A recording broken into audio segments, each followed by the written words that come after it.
Morning, everyone. I hope you had a fun Super Bowl party at Chris's house, and are ready to come back to work this week at Four Paws. Here we have our next installment of our next episode of Wine Notes for the service staff at Four Paws. I'm going to talk about four kind of other red grape varieties today, something besides Pinot Noir, Merlot, Cabernet. So I'm going to talk about Zinfandel, Mourvedre, Primitivo, and Cabernet Franc. Start with Primitivo. Primitivo is a grape that is almost entirely um, uh, only in on the part of Italy called Puglia, Puglia. It's the heel of the boot. Italy's shaped like a boot, and the part of the boot that is the part of Italy that's looks like the heel of the boot is called Puglia, Puglia. The Primitivo grape is pretty much just grows there. Um, at least I've never tasted a Primitivo from anywhere else. It used to be thought that Primitivo was the same grape as Zinfandel. That's actually not the case. Zinfandel is actually descended from a Croatian grape called Maloplavic, but Primitivo does have a lot of the same characteristics that Zinfandel does. Obviously, the heel of the boot of Italy is very far south, so the climate's very warm and very, very, very Mediterranean because it sticks out into the Mediterranean. That heel sticks out in the Mediterranean. Um, so, like Zinfandel, Primitivo is rich, full-bodied, intense, spicy. Primitivo tends to be a little bit more earthy than Zinfandel, than fine Zinfandel. Um, it is really great with Southern Italian cuisine. It's great with pizza, great with squid ink pasta. Um, so that's Primitivo. It's not the most complex grape in the world. It doesn't really produce um, great wine. It produces everyday wine, like pizza wine. Um, that's Primitivo. So we'll segue from that to Zinfandel because they do have a lot of characteristics in common. The thing about Zinfandel is that um, almost all Zinfandel, well, number one, Zinfandel is almost entirely a California grape. There is a little bit in Australia, but 90, however many percent of Zinfandel planted in the world is in California.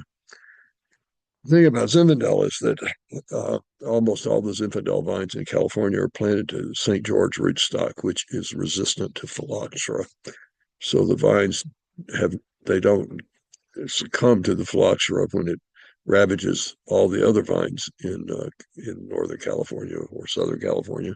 Um, and so the vines, Zinfandel vines in California, tend to be extremely old. There are quite a few vines that are 150 years old, and the lots and lots and lots of Zinfandel vines that are 75 years old.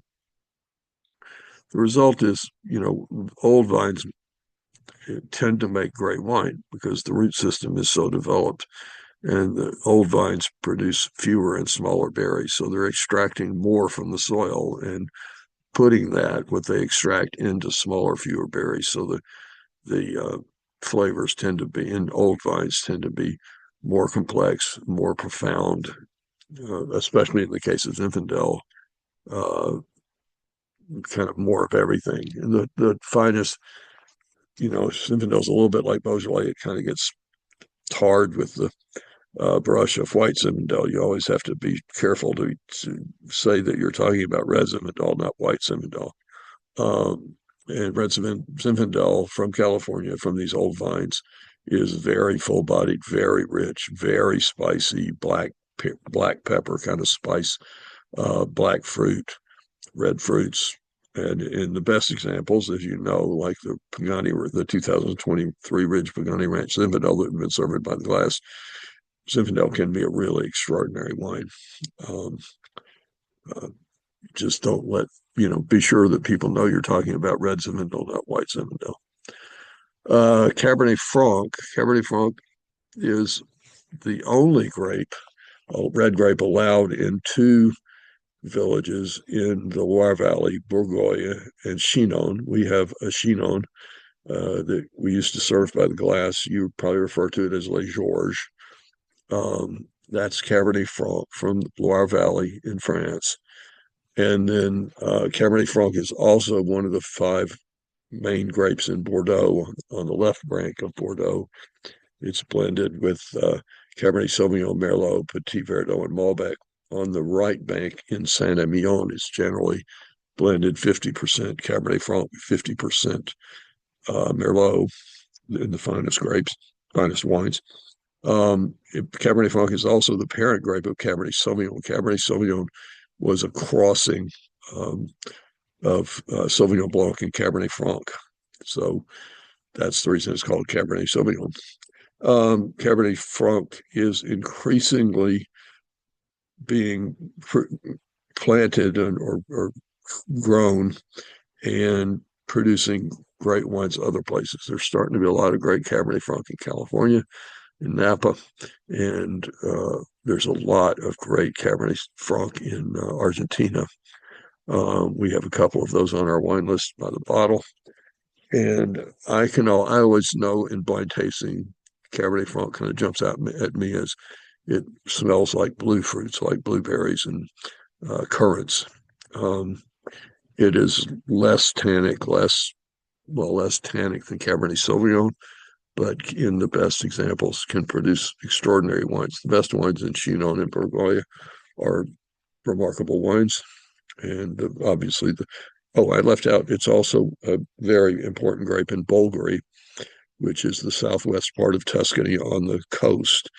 And when Angelo Gaius created his winery, Marconda, in Bulgari, he was initially very disappointed in the wines and thought he had made a terrible mistake because the Sangiovese grapes that were planted there were not producing very good wines. And a famous winemaking consultant named Giacomo Takis told him the reason you're not making great wines is you shouldn't be growing Sangiovese here. You should be growing Bordeaux varieties. So they planted Cabernet Franc and Petit Verdot and kind of overnight started producing much, much better wines. So Cabernet Franc is also an important grape in Bulgari, which is the southwest part of Tuscany on the coast. Um, and those two Argentine Cabernet Francs that we have on our list are really, really extraordinary wines. Then the last grape is Mourvedre. Mourvedre is widely, you see it as an Australian blend called GSM, Grenache, Syrah, Mourvedre. It is also part of that blend in the wines of the southern Rhone Valley.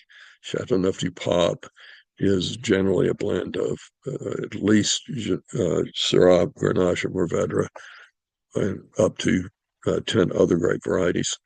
You do hear people pronounce it Mourvedre, but it is actually pronounced Mourvedre. You don't really exactly pronounce the RE at the end of the word, but you kind of pronounce the RE at the end of the word. Mourvedre, and it's also the main grape in Bandol, which is part of Provence. And some of the Bandol rosés are 100% Mourvedre, and some of the red wines are 100% Mourvedre. The wines of Domaine Tempier, the reds and rosés of Domaine Tempier, which is one of the most amazing wineries in the world, are Mourvedre. Mourvedre tends to be very, very rich, very earthy, very, well, earthy. And oftentimes, if it's grown in a warm place, it has a characteristic called barnyard on the nose. And that you can always pick out Mourvedre because it has this barnyard character. You can imagine that barnyard is a polite euphemism for something else you might smell on a farm. The best wines of Mourvedre wines are extraordinary, like the Domaine Tempier wines. As I said, it's very rich, very earthy, and has this barnyardy characteristic, often has this barnyardy characteristic, which is not a flaw in the wine. It's only a flaw in the wine if it's the overwhelming only quality of the wine. If it's a nuance in the wine, then it is it's something to be sought after. the best wines. It's the nuance in the wine, not a overwhelming characteristics of the wine. So that's it. Zinfandel, Primitivo, Cabernet Franc, and Mourvedre. See you this week at Four Paws. Let's have a great week. Make a lot of people happy. Let's make a lot of people happy this week.